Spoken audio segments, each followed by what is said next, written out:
Minasyaitonirrajim. Bismillahirrahmanirrahim. Assalamualaikum warahmatullahi wabarakatuh. Innal hamdalillah nahmaduhu wa nasta'inuhu wa nastaghfiruh wa na'udzu billahi min shururi anfusina wa min sayyiati a'malina may yahdihillahu fala mudilla lahu ومن يضلل فلا هادي له وأشهد أن لا إله إلا الله وحده لا شريك له وأشهد أن محمدا عبد الله ورسوله أما بعد قال رب اشرح لي صدري ويسر لي أمري واحلل عقدة من لساني يفقهوا قولي Subhanaka la ilma lana illa ma 'allamtana innaka antal alimul hakim wa la haula wa la quwwata illa billahil aliyyil azim. Allahumma amin. Yang dimuliakan Tuan Imam, Tuan Bilal yang berusaha pengerusi surau timbalan pengerusi saf kepimpinan jawatankuasa surau.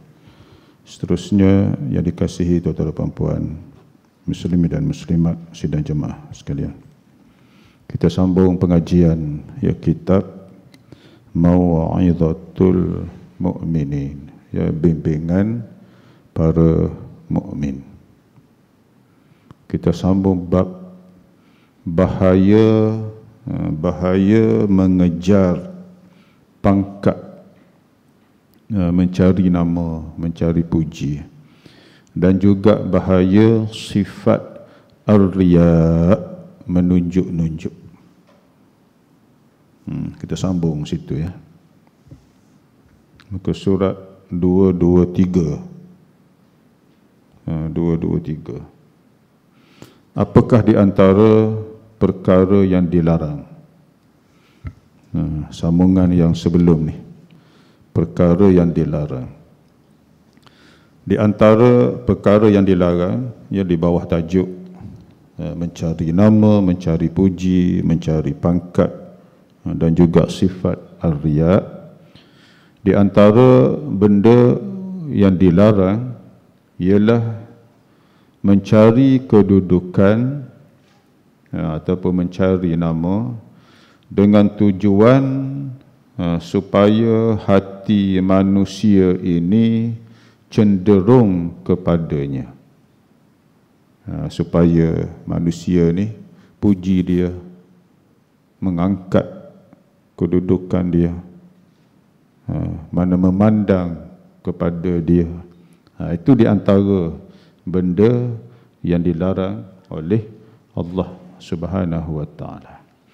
Ataupun dia dengan sengaja begitu, dengan sengaja menonjol-nonjolkan dirinya ataupun menjual, bahasa yang mudah, menjual keturunannya, walaupun betul dia keturunan bangsawan, keturunan raja-raja, sultan-sultan, keturunan Habib, keturunan Sayyid, keturunan tuan-tuan guru, tok-tok guru, pak-pak kiai. Dia pun dijual nama keturunan. Tujuannya nak cari kedudukan. Apatah lagi kalau dijualnya gelaran-gelaran ini secara menipu. Itu lagi berat. Bukan keturunan Nabi pun, bukan Habib pun, tapi dibawa ke mana-mana ianya adalah Habib sekian.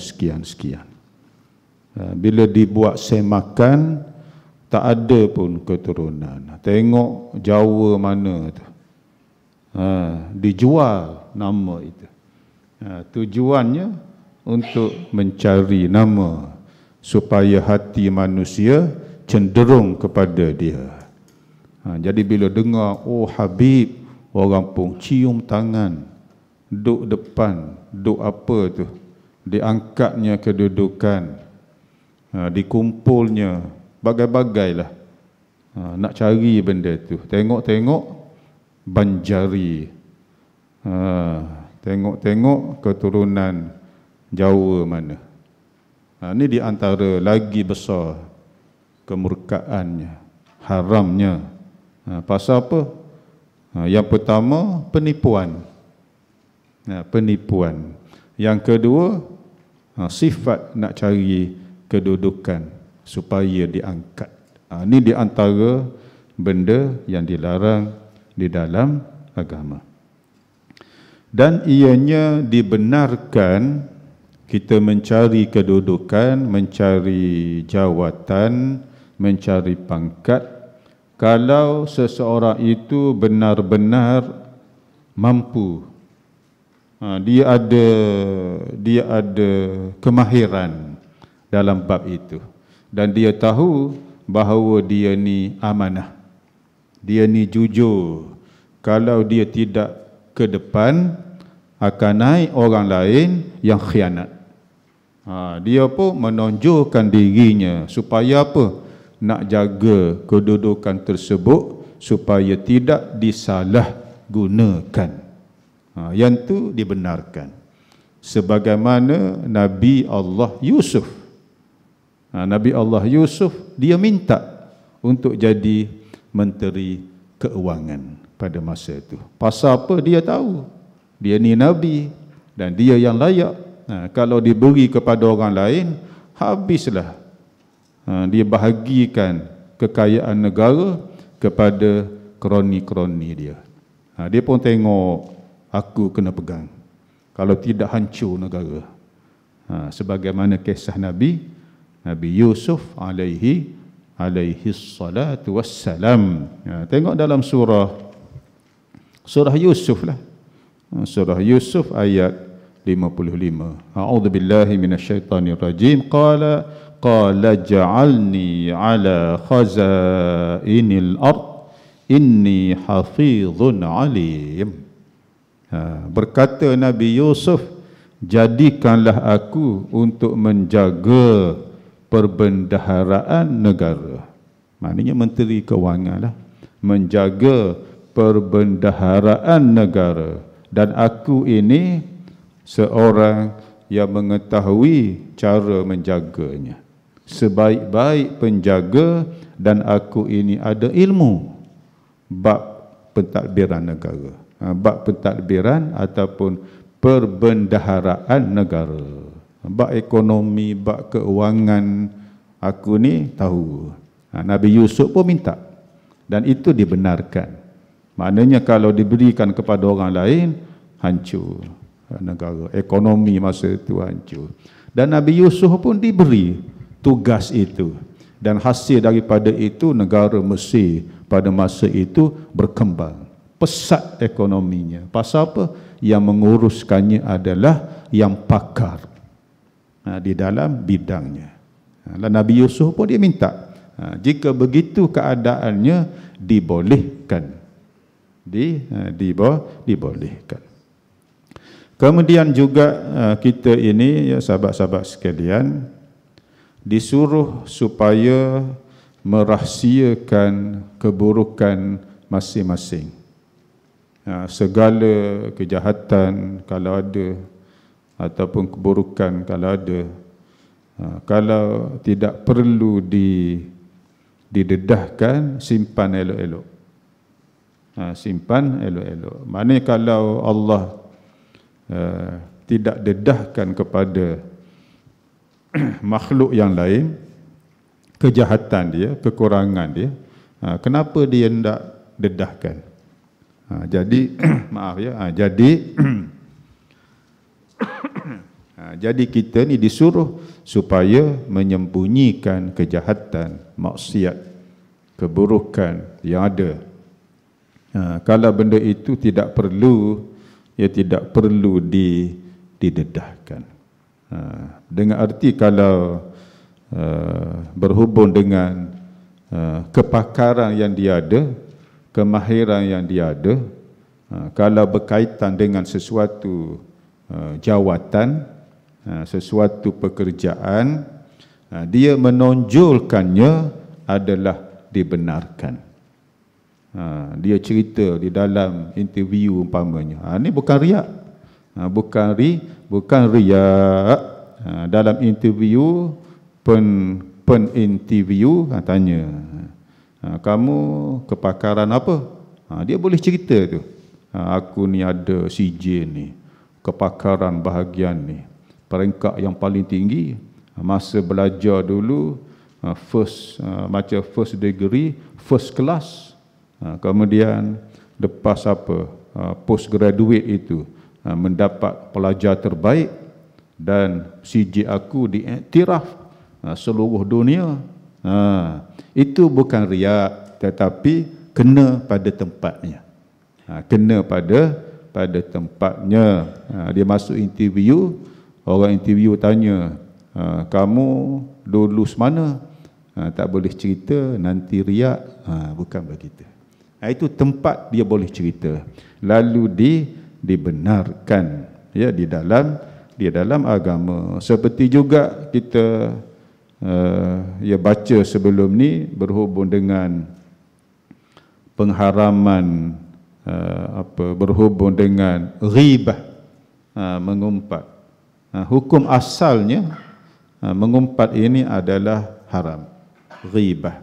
Tetapi di dalam beberapa keadaan dibenarkan, seperti di mahkamah. Di mahkamah hakim duk tanya, qadi tanya, kita jadi saksi, kamu kena kata ni? Kena. Ni dituduh, cuba cerita apa yang kamu nampak. Dia pun cerita, 1, 2, 3. Itu mengumpat, tetapi dibenarkan. Di dalam keadaannya. Sama juga nak pergi bertanya mengenai hukum hakam, pergi jumpa mufti. Mufti ada nak tanya hukum, si fulan bin si fulan, dia ni 1, 2, 3, 4. Dia cerita, tujuan untuk mendapatkan hukum dibenar. Ya, dibenarkan. Samalah, dia cerita kehebatan dia, kepakaran dia di dalam majlis temu duga, dibenarkan. Di situ tidak ada ar-riya', ya, tidak ada ar-riya'. Dan di antara yang dilarangnya juga adalah memperbaguskan amal ibadat di hadapan manusia yang lain. Supaya apa? Dipuji. Bila dia solat, contoh solat. Bila dia solat bersendirian, laju dia. Masuk gear berapa tu? Sekejap je 4 rakaat. Tapi bila depan siapa-siapa, slow, qiyam pun lama, rukuk pun lama, kemudian sujud, Masya Allah, lama sujud.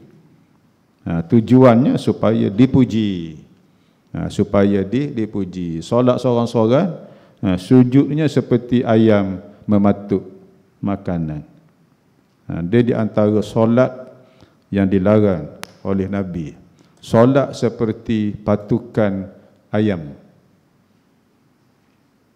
Seperti patukan ayam. Ayam nak makan apa, dia patuk. Puk, puk, puk. Dia sujud pun, puk. Sujud begitu. Rukuk pun, puk, begitu. Itu di antara solat yang dilarang oleh Nabi sallallahu alaihi wasallam. Tapi bila solat depan orang, lamanya sujud. Tu dengan tujuan supaya dipuji. Itu di antara benda yang dilarang, ya, di dalam agama. Di dalam kita bersolat, melamakan sujud itu adalah bagus. Pasal apa? Ketika sujud, ketika itu adalah di antara masa yang mustajab doa. Melamakan sujud adalah suatu yang bagus. Pasal apa? Ketika itu doa mustajab. Aqrabu ma yakunul abdu min rabbih wa huwa sajidun fa akthirud du'a. Masa yang mana hamba berada hampir dengan Tuhannya Allah Ta'ala ialah ketika hamba tadi bersujud. Maka banyakkan doa. Mintalah doa ketika bersujud. Terpuji. Yang dikejinya, dia buat begitu supaya dipuji oleh mereka yang melihatnya. Itu yang dilarang oleh agama. Apakah di antara itu sebagai contoh solat saja? Ibadat yang lain pun sama juga. Zikir, baca Quran, menunjukkan akhlak yang mulia, menunjuk-nunjuk akhlak yang mulia. Itu juga termasuk di antara yang dikeji. Ditunjuk bahawa dia tu amanah, dia ni warak, supaya apa? Diberi jawatan tertentu. Padahal dia ni seorang yang pengkhianat, seorang yang tidak jujur, seorang yang fasik, seorang yang fasik, yang suka buat dosa. Tapi dia tunjuk dia ni warak. Supaya apa? Supaya dia dapat jawatan yang dikejar itu. Padahal bila dah dapat jawatan, habis dia khianat. Itu di antara benda yang dilarang di dalam agama. Apakah untuk ataupun sebab-sebab yang membawa manusia senang dipuji dan benci dikeji? Jadi bila kita tahu sebab ini, mudah-mudahan kita boleh mengenal pasti bagaimanakah untuk merawatnya. Ini ujian Allah ni berbagai-bagai kepada kita ni. Tidak sama di antara si fulan dengan si fulan yang lain. Cara Allah nak menguji. Syaitan pun dia nak merosakkan amalan kita ni. Berbagai-bagai helah syaitan guna. Strateginya, bagi yang rajin solat, dia masuk dalam hati, dia jentik hati. Oh, tak ada dah yang paling hebat di taman ni, akulah yang paling banyak solat. Tengok. Bagi yang banyak mengaji Quran, baca Quran, oh tak adalah, tak boleh lawan aku. Setiap hari khatam sekali, seminggu 7 kali khatam, ataupun seminggu 5 kali khatam, ataupun setiap 3 hari sekali khatam. Tak adalah orang boleh lawan aku. Syaitan dia masuk begitu. Supaya apa? Supaya amalan kita ini haba'am manthura, jadi debu terbang, tak ada guna, tak ada pahala di sisi Allah Subhanahu wa ta'ala. Bagi yang suka sedekah pula, suka sedekah pula, yang suka buat kebajikan pula, oh syaitan pun masuk juga. Tak ada dah yang paling pemurah melainkan aku. Bila begitu rosak amalan dia. Dia pun sedekah pun nak menunjuk-nunjuk, solat pun nak menunjuk-nunjuk, baca Quran pun nak menunjuk-nunjuk. Itu dia ar-riya'. Pahalanya tak ada dah. Jadi zero. Malah mendapat dosa di sisi Allah ya Subhanahu wa ta'ala. Jadi sebab manusia ni suka dipuji, di antaranya dia merasakan bahawa dirinya sempurna. Sedangkan kita ni mungkin ada sesiapalah, mungkin ada kepakaran dia yang tertentu, tetapi pasti ada kekurangan di mana-mana. Tak ada manusia ni dia sempurna, Mr. Perfect, tak ada. Pasti ada kekurangan di mana-mana. Walaupun hebat mana manusia, pasti ada kekurangan. Tak ada yang kita panggil atas dunia ni, kita nak panggil insan kamil, tak ada. Manusia sempurna, tak ada. Pasti ada kekurangan. Pasal apa? Kesempurnaan itu milik Allah Ta'ala. Al-kamalu lillah. Kesempurnaan milik Allah.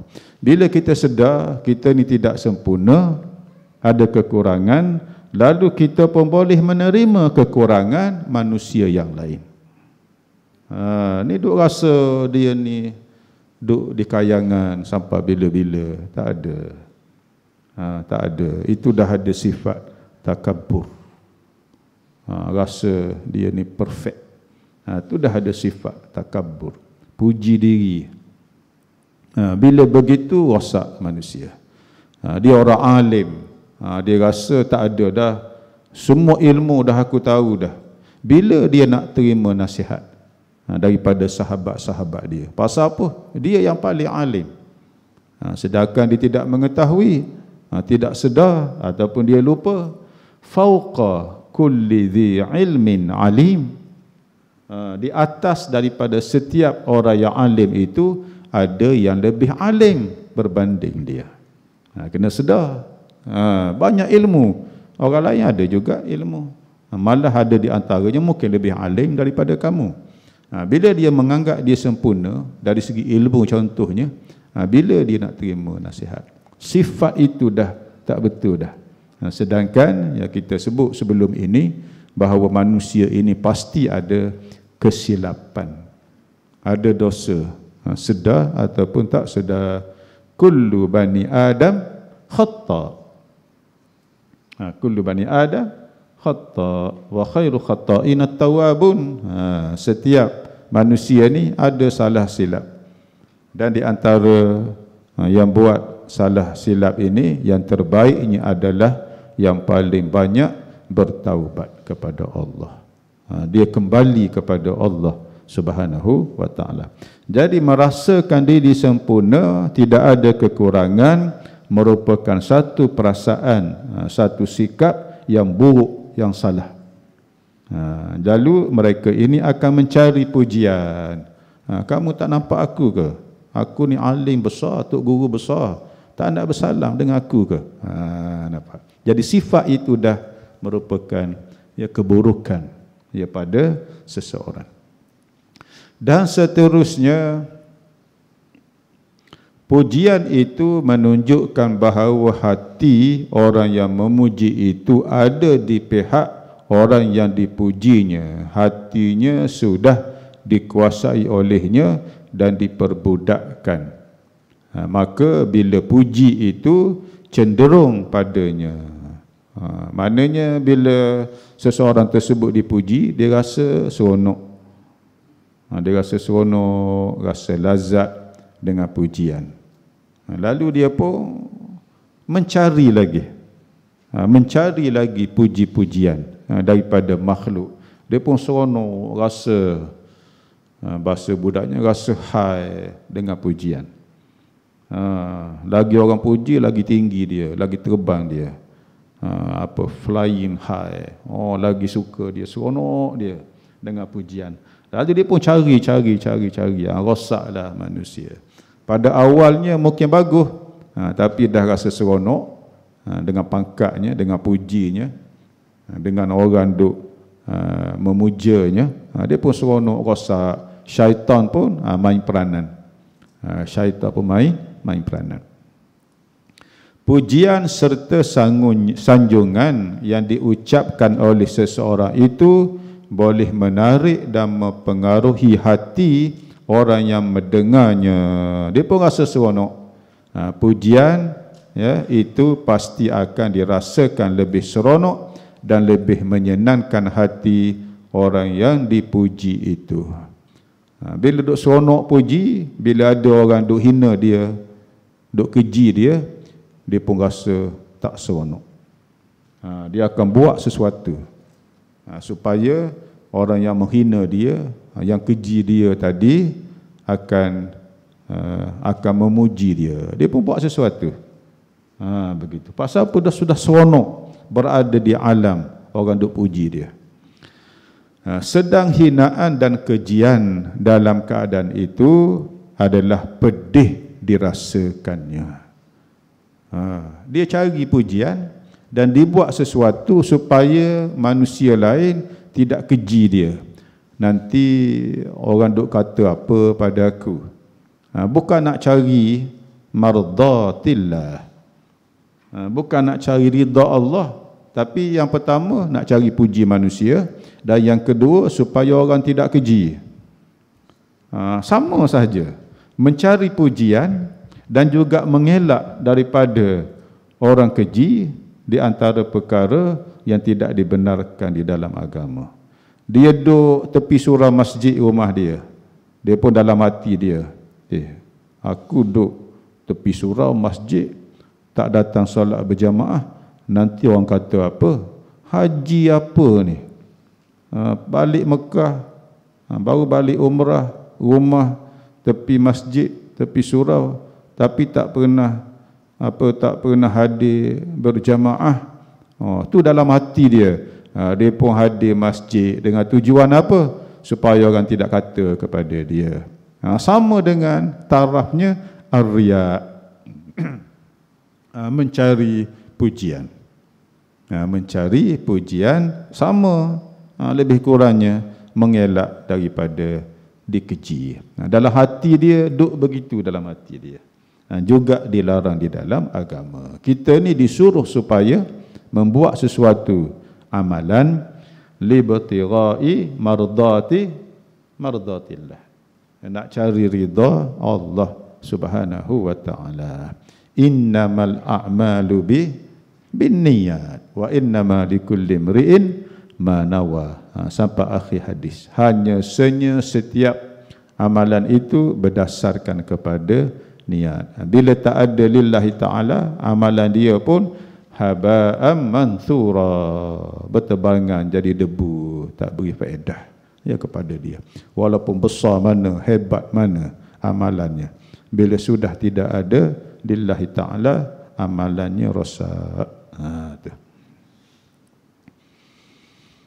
Itu secara ringkas saja. Kemudian bagaimana untuk merawati penyakit tadi? Ada hati yang sudah kalah dengan perasaan cinta kepada pangkat, cinta kepada kedudukan, cinta kepada kemasyhuran. Dia pun duk tenggelam dalam kecintaan dia kepada benda-benda tadi. Dan hati ini dalam keadaan begini perlu kepada rawatan. Pasal apa? Kalau tidak rawat, dia ni penyakitnya menjadi semakin teruk. Dia penyakit lah tu, penyakit hati namanya. Cuma tak nampak.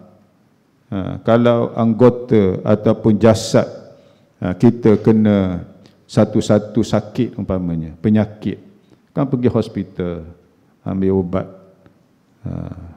ubat, tengok luka, dia pergi hospital, doktor kata ini kena letak plaster, kena letak balutan, doktor pun balut. Yang ni kena taruh, kena bagi injection, yang ni kena makan ubat, yang ni kena letak ubat apa, sapu.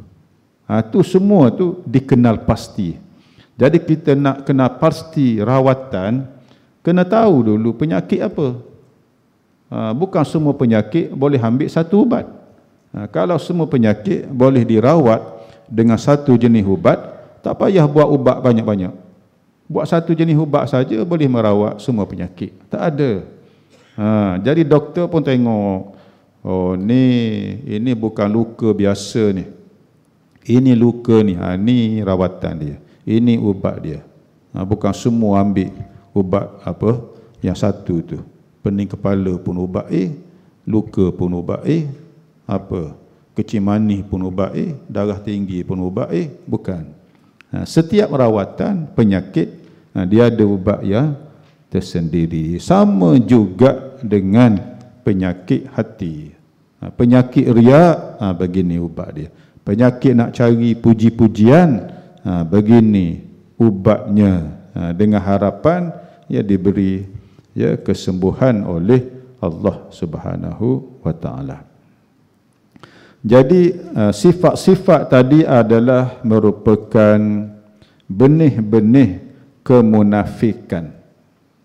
Munafik ini dia dia buat lain, dalam hati dia lain. Dia kena sedar sifat yang ada kepadanya adalah sama dengan orang munafik. Dia tonjolkan, yang dia zahirkan tidak sama dengan apa yang ada dalam hati dia. Munafiklah tu. Ditonjolkan dia ni bersih, ditonjolkan, tetapi sebenarnya penuh dengan kegelapan. Maknanya munafik. Munafik ini zahir tak sama dengan batin. Itu makna an-nifaq, orang munafik. Jadi sifat ini pun sama. Dia duk solat depan orang, dia duk menonjolkan dia ni bagus, tetapi dalam hatinya penuh dengan riak. Itu di antara sifat munafik. Itu contoh di dalam bab solat sebagai contoh. Dan perkara ini perkara yang boleh merosakkan akhlaknya, merosakkan jiwanya, merosakkan hatinya, semua tu. Jadi yang pertama di antara rawatannya, mudah-mudahan diberi kesembuhan oleh Allah, ialah dengan cara menuntut ilmu. Kena banyak belajar, menuntut ilmu dengan orang-orang yang soleh, guru-guru yang mulia, guru-guru yang mursyid, para mursyidun, guru-guru yang sifatnya bagus. Nak cari yang tu, nak cari guru mursyid, guru yang mulia. Pasal apa? Orang yang mulia sahaja yang boleh mendidik seseorang untuk menjadi mulia. Orang yang hatinya kotor, bagaimana nak mendidik seseorang untuk memiliki hati yang bersih? Tak mungkin. Tak mungkin. Tak mungkin akan berlaku. Tidak ada keberkatan pada ilmu. Jadi jalan yang pertama ialah dengan menuntut ilmu. Hadir majlis-majlis pengajian. Kalau hati rasa keras, rasa malas untuk beribadat, nak baca Quran rasa malas, hadirlah majlis pengajian. Berkat majlis ilmu, mudah-mudahan hati tersebut menjadi lembut sedikit. Lama dah rasa keras dah hati. Cuba tengok, dah berapa lama dah tak hadir majlis-majlis pengajian. Tengok dah 3-4 bulan tak hadir. Patutlah hadir majlis pengajian. Walaupun kita ni mungkin banyak tahu, pasal apa dah banyak belajar, tetapi tidak semestinya kita ni tahu semua. Mungkin di dalam 1 jam ataupun 40 minit majlis pengajian, mungkin ada 1-2 benda yang baru yang boleh kita belajar. Itu keberkatan. Ataupun duduk sahaja pun sudah mendapat keampunan di sisi Allah Ta'ala. Jadi hadir majlis itu, belajar ilmu, boleh melembutkan hati. Kemudian ilmu-ilmu yang ditekankan adalah ilmu yang berkaitan dengan akhlak. Pasal apa? Penyakit dia, penyakit akhlak. Mungkin dia bab fiqh ini handal, bab fiqh dia handal, hukum hakam, tetapi dia hati dia bermasalah. Dia kena hadir majlis pengajian, tambah ilmu, majlis pengajian yang membicarakan bab-bab akhlak, bab-bab hati, bab-bab membersihkan hati. Yang tu dia kena fokus. Tengok. Jadi bila hadir majlis ilmu, insya-Allah hatinya akan dilembutkan oleh Allah. Jadi bersih. Jadi dibersihkan daripada sifat tadi, nak cari nama, nak cari pangkat, sifat riya. Mudah-mudahan dia ni diberi ataupun dipermudahkan oleh Allah Subhanahu wa taala. Dan di antaranya juga dari segi amalan. Dari segi amalan, amal perbuatan dia, sifat tadi, Pada mulanya mungkin ada sedikit duk lawan sifat ar-riya. Syaitan ni dia payah. Syaitan ni dia payah nak mengalah. Syaitan ni nak mengalah payah. Dia ni dia banyak strategi dia. Syaitan ni untuk merosakkan hati manusia. Kata sebahagian tutup gurunya, syaitan ni seperti lalat lah. Lalat dengan makanan. Dia hinggap, kita pun halau, dia pun lari, datang balik. Kita pun halau, dia lari, datang balik. Silap-silap datang kali yang kedua, ketiga tu, hingga atas hidung kita pula. Dia punya lalat. Bukan mudah. Akhirnya payah, makan je lah.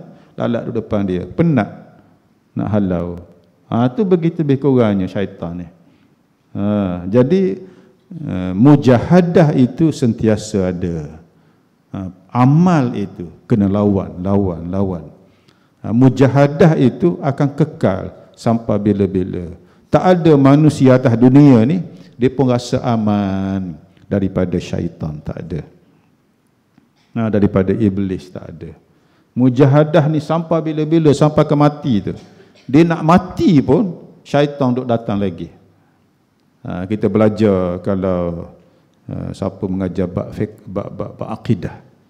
Saat kematian itu, syaitan duk datang lagi tu, duk menyamar sebagai mak ayah dia. Datang belah kanan kiri apa tu. Muka mak ayah kita, muka hidup-hidup dia nampak tu. Dia kata, aku ni mak kamu, keluarlah daripada agama Islam ni, tak ada guna. Aku dah mati dah dalam kubur, selamat dalam kubur agama Nasrani. Kananya tu akidah tak kuat, habis mati pun tak mengucap. Kemudian datang pula dalam bentuk ayah kita yang sudah meninggal dah. Agama Islam ni tak guna. Aku dah mati dah, aku tahu alam kubur lagu mana. Yang selamatnya Yahudi selamat. Sudah. Sampai begitu syaitan tidak pernah mengalah untuk menyesatkan manusia. Dia kena sedar. Jadi bila begitu sentiasa ada mujahadatun nafsi. Dia kena sedar bahawa amalan yang dia lakukan tanpa lillahi ta'ala semuanya mardud, ditolak. Ditolak. Lalu dia pun tak hendak amalan dia ni ditolak oleh Allah. Dia pun lawan syaitan. Datang penyakit riak, dia lawan. Lillahi ta'ala, a'udzubillahi minasyaitanirrajim. A'malu hadza lillahi ta'ala. Aku buat ni lillahi ta'ala. Sebut pada diri dia, a'udzubillahi minasyaitanirrajim. Berdoa kepada Allah. Syaitan mari, lawan lagi. Itu dia panggil mujahadatun nafsi. Dan benda ni berlaku kepada siapa-siapa saja. Tok guru besar pun, syaitan pun duk pergi juga, duk hasut dia, duk goda dia. Bukan kata orang biasa saja. Tok guru besar, tok guru kecil pun, siapa dia pun sentiasa mujahadatun nafsi, lawan sifat jihad itu. Jadi bila ada begitu, insya-Allah dipermudahkan oleh Allah Ta'ala. Lama dengan kesungguhan dia, perasaan riak, perasaan nak cari puji, lama-lama semakin hilang, semakin menipis. Datanglah sekali-sekala begitu, tapi dia pun tepis. Itu nama dia mujahadah. Kesungguhan itu kena ada. Dan manusia ini di antaranya yang menjadi rosak. Yang menjadi rosak manusia ini di antaranya yang kita sebut tadi. Penyakit suka dipuji dan penyakit takut kalau dikeji oleh manusia yang lain. Kita ni sahabat-sahabat sekalian, bila kita buat sesuatu benda nak sempurna memang tak ada. Di sisi si A dia puji, di sisi si B dia kata apalah, kamu nak cari apa? Nak cari lillahi ta'ala ke nak cari puji atau mengelak daripada keji oleh manusia? Kau nak cari lillahi ta'ala, maknanya buat lillahi ta'ala. Kalau nak mengelak daripada dikeji oleh manusia, kamu tidak akan dapat. Bukan semua manusia akan suka apa yang kamu buat. Bukan semua manusia suka apa yang kita buat. Nak cari manusia suka semua, tak jumpa. Carilah ridha Allah Ta'ala, Allah pasti ridha. Tu. Maknanya ridha Allah itu pasti akan didapati bila kita buat kerana lillahi ta'ala. Ya. Maknanya kalau kita letak neraca kitanya ialah lillahi ta'ala. Jangan letak li manusia dan li makhluk, jangan letak itu. Bila letak itu tak sampai, bila-bila pun tak sampai. Jadi perkara di atas nak cari puji itu, puji dan takut dihina, dikeji, adalah perkara yang boleh merosakkan jiwa manusia. Jadi seperti yang sebelum ini, di antaranya kena belajar, kena buka hadis-hadis Nabi sallallahu alaihi wasallam ataupun sabdaan Nabi ya sallallahu alaihi wasallam yang memberi amaran keburukan sifat mencari pujian manusia, keburukan sifat ar-riya, keburukan sifat ar-riya. Bagaimana amalan manusia akan ditolak mentah-mentah oleh Allah apabila ada sifat ar-riya. Jadi hadis-hadis Nabi berkenaan dengan perkara tersebut perlu dibuka, dipelajari, dihadam, difahami, dihayati. Bila ada kesungguhan begitu, insya-Allah akan diberi kemudahan oleh Allah ya subhanahu wa ta'ala. Jadi kena belajar, ya kena belajar, dan dia kena ingat kalau dia mati, itu di antara rawatan juga, rawatan kepada penyakit hati, ingat hari kematian. Mati ni dia ada dua yang besar mati ni. Yang pertama mati baik, husnul khatimah. Yang kedua mati yang buruk, iaitulah su'ul khatimah. Dia duduk atas dunia berapa tahun, kita tak tahu bila mati. Duduk tengah dia, duduk seronok puji-puji, jatuh dia, collapse, inna lillah. Bagaimana matinya di sisi Allah. Kena ingat begitu. Lalu bila dia ingat begitu, oh takutnya aku dalam keadaan hatinya ya bergeluman dengan dosa ar-riya. Bagaimana kalau ya naudzubillahi min zalik, bagaimana kalau Allah ambil nyawa dia dalam keadaan tu, habislah aku. Itu pentingnya sifat baina al-khaufi wal raja, di antara takut dan harap. Takut kalau Allah ambil nyawa dalam keadaan hati penuh dengan kotor, hati yang berpenyakit. Oh takut aku dalam keadaan begitu. Dia pun tepis segala penyakit riak, penyakit nak cari pujian manusia. Dia pun mengikhlaskan amalannya lillahi ta'ala. Tu kena ingat hari kematian. Pasal apa? Di antara benda yang disuruh oleh Nabi sallallahu alaihi wasallam ialah ingat hari kematian. Berapa ramai orang yang mati pada hari ini, dia semalam duduk tengah seronok lagi. Tak tahu pun dia hari ini dah orang pergi kebumikan dia di tanah perkuburan. Semalam duduk tengah seronok lagi. Sama juga orang hari ini duduk tengah seronok lagi. Dia tak tahu pun esok dia akan mati. Duduk tengah seronok hari ini, duduk hadir majlis open house, duduk makan apa? Makan ketupat, ketapel. duk makan apa, nasi himpit, nasi apa tu, sup kaki kambing, duk seronok, duk berbuah, bercanda-canda apa tu. Tengok siapa beritahu kepada kita, innalillah, pak apa tu dah tak ada dah. Oh, semalam duk dengar aku makan kari kambing semalam, duk seronok kambing, bakar kambing, golek apa, duk suku, meninggal dah. Dia tak tahu pun. Samalah, benda yang sama juga boleh berlaku kepada kita dan berlaku kepada siapa-siapa. Berlaku kepada siapa-siapa. Bila ingat begitu, kita pun, Allah, bagaimanalah kalau Allah ambil aku dalam keadaan hati begini kotornya, tidak ada lillahi ta'alanya, buat amalan pun supaya dipuji, nak tunjuk kepada siapa-siapa, ya Allah, bertaubat kepada Allah. Itu di antara rawatan yang boleh membantu kita di sisi Allah. Dalam masa yang sama, hati kita kena terus kepada Allah, doa supaya diberi kekuatan oleh Allah Subhanahu wa taala. Jadi itu yang boleh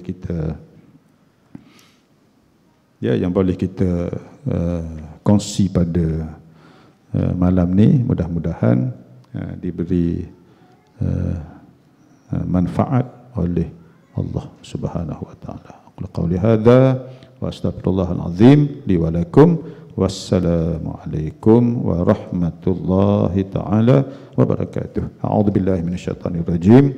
Bismillahirrahmanirrahim. Allahumma salli ala Muhammadin wa ala ali Muhammad. Allahumma faqihna fid din wa 'allimna at-ta'wil wahdina siratal mustaqim. Wa sallallahu ala Muhammadin wa ala ali Muhammad walhamdulillahi rabbil alamin.